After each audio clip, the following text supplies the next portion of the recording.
Welcome back to the deep dive. You know, today we're diving into something a little different. Oh, Yeah, a government document, all a right. request for quotation or RFQ. Okay. And this one's all about the future IT system Hmm. for the Organ Procurement and Transplantation Network. Right, the OPTN, Exactly. I know it doesn't exactly sound like, a page turner. haha, yeah. But trust me, this deep dive is going to be pretty fascinating. It will be. Because when you think about it, this RFQ, it's like a blueprint. Oh, okay. It's like a super detailed blueprint for how the government wants this whole system to run, securely, efficiently, transparently. Yeah, that makes sense. The technology behind organ transplantation is just as important as the medical side, isn't it? Absolutely. And this document, it really lays out how they're going to make sure that technology is up to par.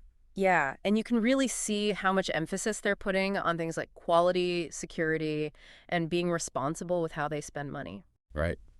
And speaking of quality, the document is super clear about the standards they're setting. Oh, how so? Well, they're saying every single deliverable, every piece of work from the contractors needs to be accurate, clear, and consistent. Well, yeah, I mean, that makes sense, right?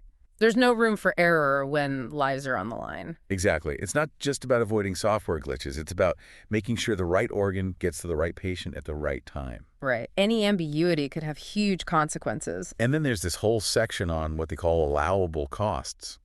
It's so specific, it's fascinating. Oh, really? Like what? Well, they outline all sorts of things that contractors can't just spend money on, like office renovations or international travel or even new furniture. Wow, they really are taking fiscal responsibility seriously. Yeah. And get this, even food and beverages are only covered if they're part of the standard per diem for travel. Huh, interesting. Oh, and if a contractor needs to buy equipment over $1,000, guess what? What? They need written approval. Wow, talk about keeping a close eye on things. It really shows how much attention they're paying to every detail. Yeah, they want to make sure that every dollar is going directly towards helping people get the transplants they need. Right. And it's not just equipment purchases that are under scrutiny. Conferences and even gift cards, those also need a sign-off from the contracting officer. Wow, so they're really trying to avoid any unnecessary spending. Seems like it. Makes sense, though, with something as important as organ transplantation. They need to be careful and transparent about how they're using these funds. Yeah, no question about that. Now, here's where I think things get really interesting. The document, it mandates that all invoices have to be electronic. Oh, really? Yeah, they have to go through this system called the U.S. Department of Treasury's Invoice Processing Platform System, Okay. which, as you can imagine, is a bit of a mouthful. Yeah. But basically, they're going completely digital, ditching the paper trail. It's a big shift, isn't it, towards completely digital system. Right. And they don't just say go digital. They actually lay out the whole registration process for contractors, including the emails they'll get. That's pretty impressive. It sounds like they're trying to make it as clear and straightforward as possible. Oh, and the requirements for the invoices themselves are incredibly detailed. Monthly submissions, breakdowns by line item, supporting documentation. They don't leave much room for interpretation. Wow, that's pretty specific. Why do you think they're going to so much detail? Well, I think it's about ensuring consistency and transparency. It's a way to streamline the whole process and make it easier for everyone involved. Yeah, it also makes it a lot easier to track everything and make sure there's a clear audit trail. Exactly. And I wonder if this move toward digitalization might even attract a wider range of bidders. That's an interesting thought. Maybe some companies were hesitant before because of the complexity, but now it might be easier for them to get involved. That's what I was thinking. Now, speaking of bidders, the way the government is going to choose who gets the contract is pretty fascinating. It's not just about who has the lowest bid. It's not. Nope, they're looking for what they call best value, and they're using a two-phase evaluation process. How does that work?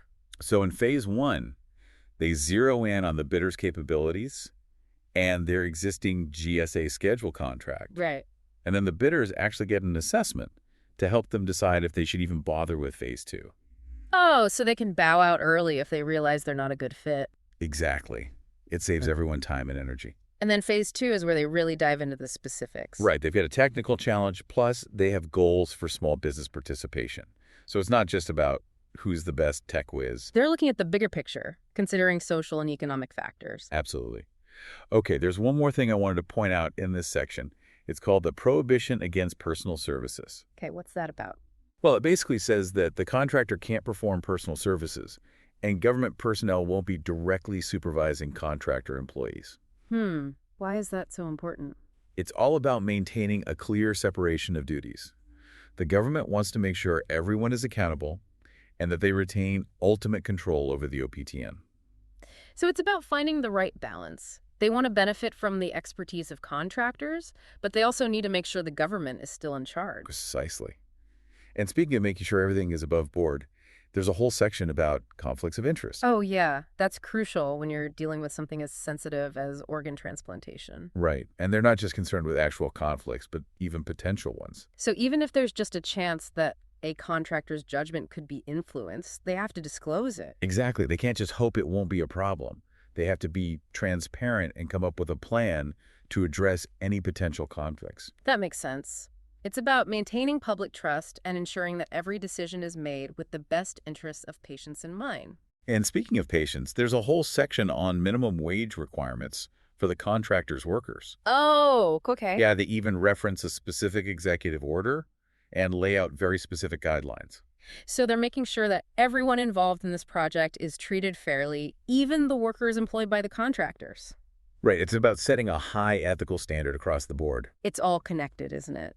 Ethical treatment of workers, transparency in decision-making, and ultimately ensuring the best possible outcomes for those in need of transplants. Absolutely.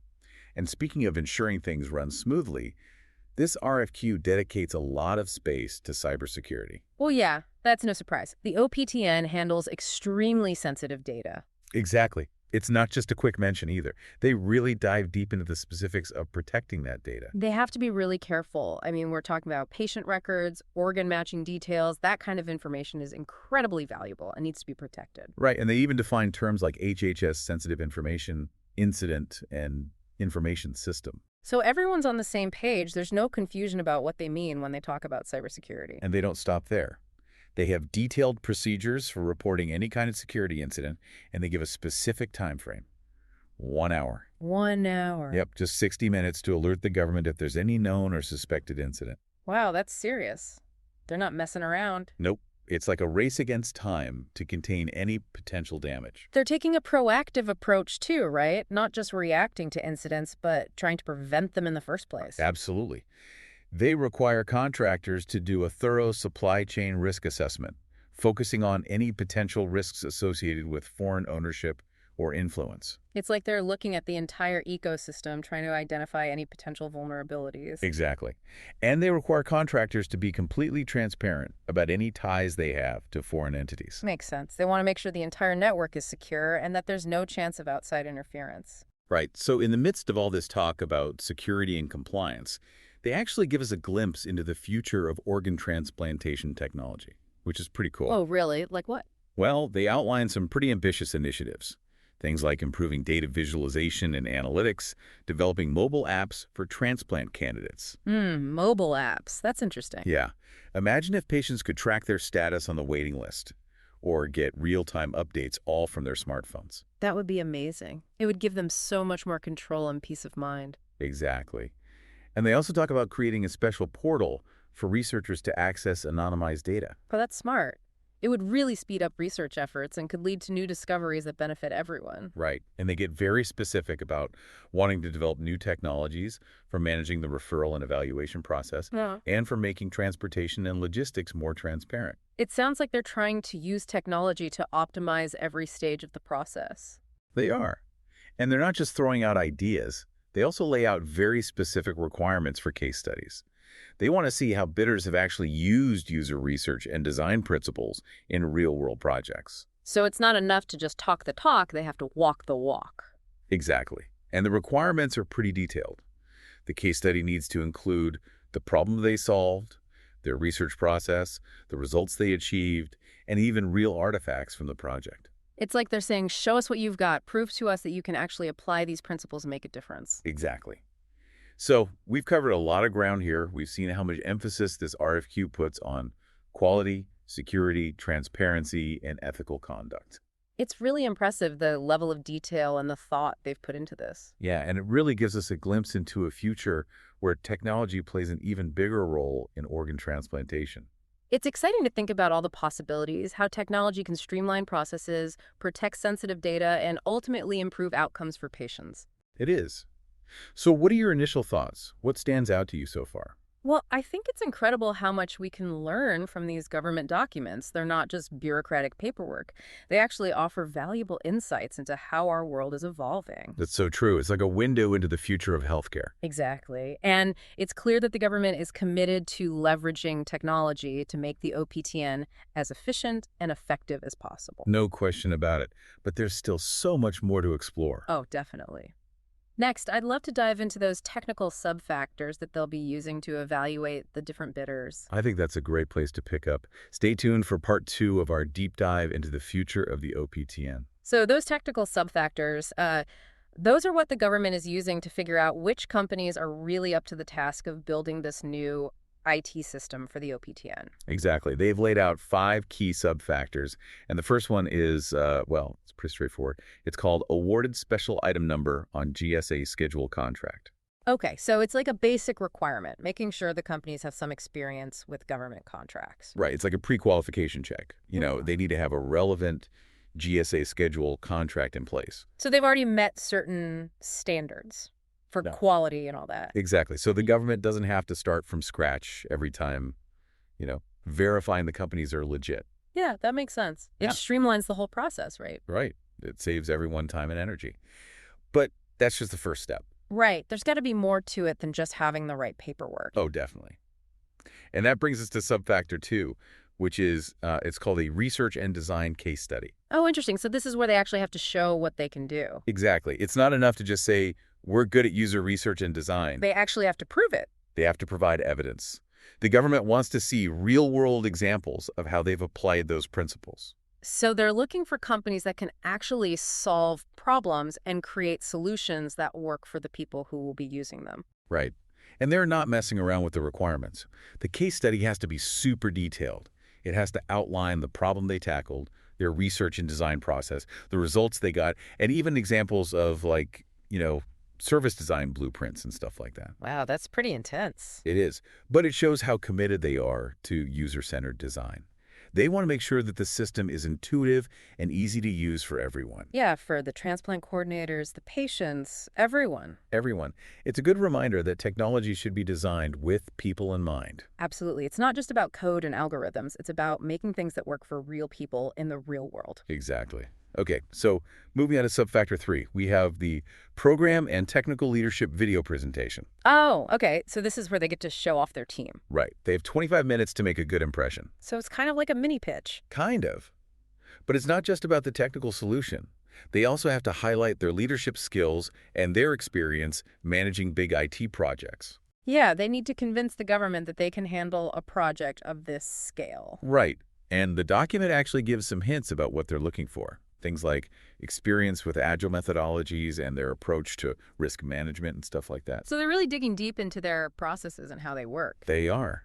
And it makes sense. This is a huge project. Yeah, They need to be sure that the team they choose is up to the challenge. absolutely. It's a big responsibility to modernize a system that's so crucial to people's lives. Okay, now sub-factor 4 is where things get really interesting.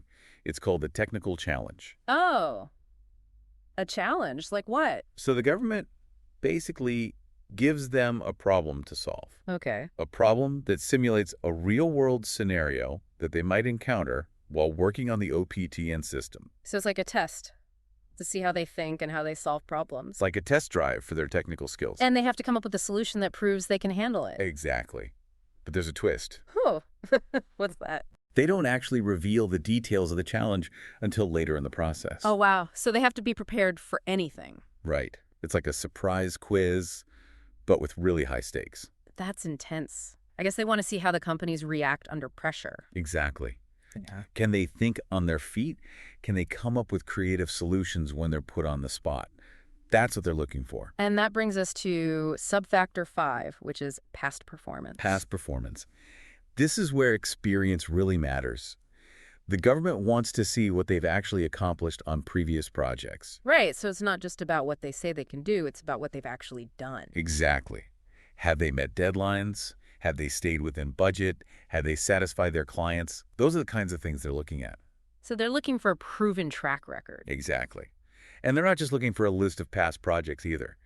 They encourage bidders to go into detail, to talk about the challenges they faced and what they learned. So they want to see that they're not afraid of challenges and that they're always learning and improving. Right. It's about showing that they're committed to doing your best work and to always getting better. It sounds like they've really thought of everything. These 5 sub-factors really cover all the bases. They do. Yeah. And they really show how serious they are about finding the right partner for this project. I mean, it makes sense. This isn't just any IT project. We're talking about something that could potentially impact the lives of thousands of people. Exactly. And we haven't even talked about the business side of things yet. Right. There's still the whole question of small business participation and how they're going to factor that into the decision. That's right. We've got a lot more to unpack. Ready for part 3 of this deep dive.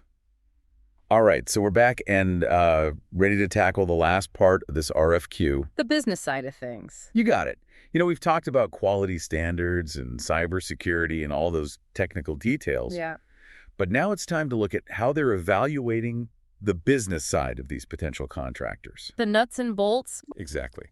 And they've broken down the business requirements into 3 volumes. Okay.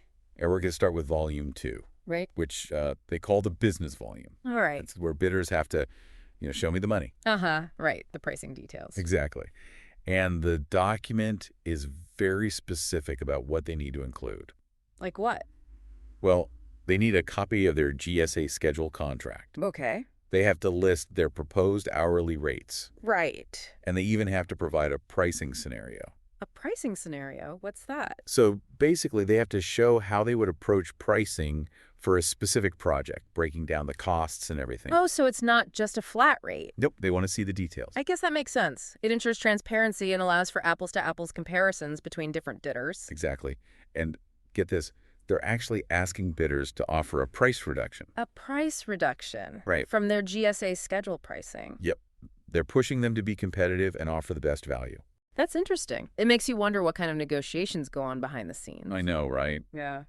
These bidders are probably pulling out all the stops. Well, it is a multi-year contract, so Yeah. they need to make sure their pricing is sustainable. You got it. Okay, so another thing they focus on in this volume is commitments. Commitments. Yeah, like if a bidder has other obligations that might interfere with their work on the OPTN project, they have to be upfront about it.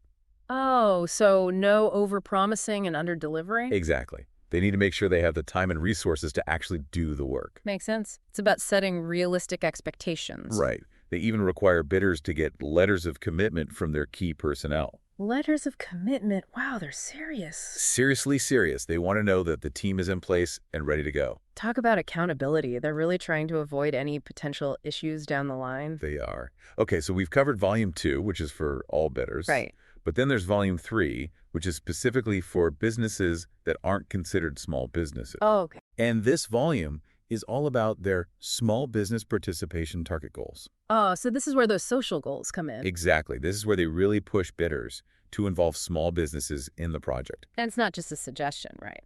Not at all. They have specific targets for different categories of small businesses, like women-owned businesses or veteran-owned businesses. So they're really trying to create opportunities for everyone. They are. And they're not just hoping that bidders will do the right thing. They actually factor these goals into the evaluation process. Oh, really?